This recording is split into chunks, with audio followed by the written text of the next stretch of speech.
রাজশাহীর বহুতল ভবনে আগুন নেভানোর জন্য অত্যাধুনিক টার্ন টেবল ল্যাডার টিটিএল গাড়ি থাকলেও সেটি কোনো কাজে আসছে না। কারণ নগরীর বিভিন্ন রাস্তায় গাছের ডালপালা আর তারের জঞ্জালে গাড়িটি বের করাই যাচ্ছে না। বড় দুর্ঘটনা এড়াতে সড়কগুলো থেকে তারের জঞ্জাল মুক্ত করার তাগিদ দিয়েছেন বিশিষ্টজনেরা। বান্ডেল থাকলে প্রতি সেনমানিতে টাকা বাঁচবে।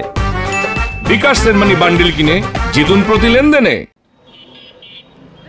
গত কয়েক বছরই রাজশাহী নগরীতে অসংখ্য বহুতল ভবন গড়ে উঠেছে, কিন্তু এসব ভবনে অগ্নিকাণ্ড বা কোনো দুর্ঘটনা ঘটলে সর্বোচ্চ ৩-৪ তলা পর্যন্ত অভিযান চালানোর সক্ষমতা রয়েছে দমকল বিভাগের।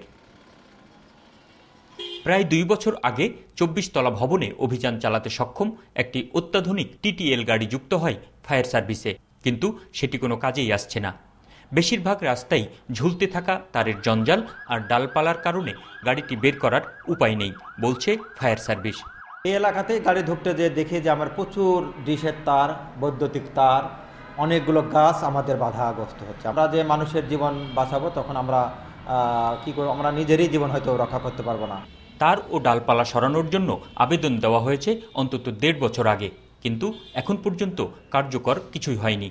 নির্বাহী প্রকৌশলী বিদ্যুৎকে বলে রেখেছি যে ওনাদের সঙ্গে যোগাযোগ করে তাৎক্ষণিকভাবে এগুলো ক্লিয়ার করে দেওয়া, এবং অগ্নিকাণ্ড ঘটার পরে যেন আমি না শুনি যে এখানে এই ডিশের তার বা আমাদের ইলেকট্রিক ওয়্যারিংয়ের কারণে এই ফায়ার সার্ভিসের গাড়িটা ঢুকতে পারেনি। নগর পরিকল্পনাবিদরা বলছেন, অগ্নিকাণ্ড বা দুর্ঘটনার কথা মাথায় রেখে সব রাস্তায় ফায়ার সার্ভিসের বাধাহীন চলাচল নিশ্চিত করা খুবই জরুরি। ডেভেলপমেন্ট অথরিটি তাদেরকে একটা ভালো রোল প্লে করতে হবে।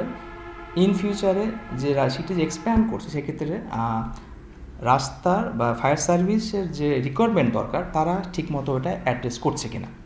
অগ্নিকাণ্ড রোধে নগরীতে পানির সংরক্ষণ এবং প্রতিটি ভবনে অগ্নি নির্বাপন ব্যবস্থা নিশ্চিত করার পরামর্শ দিয়েছেন বিশিষ্টজনরা। Ahsan Habib, Apu, independent news, Rajshahi.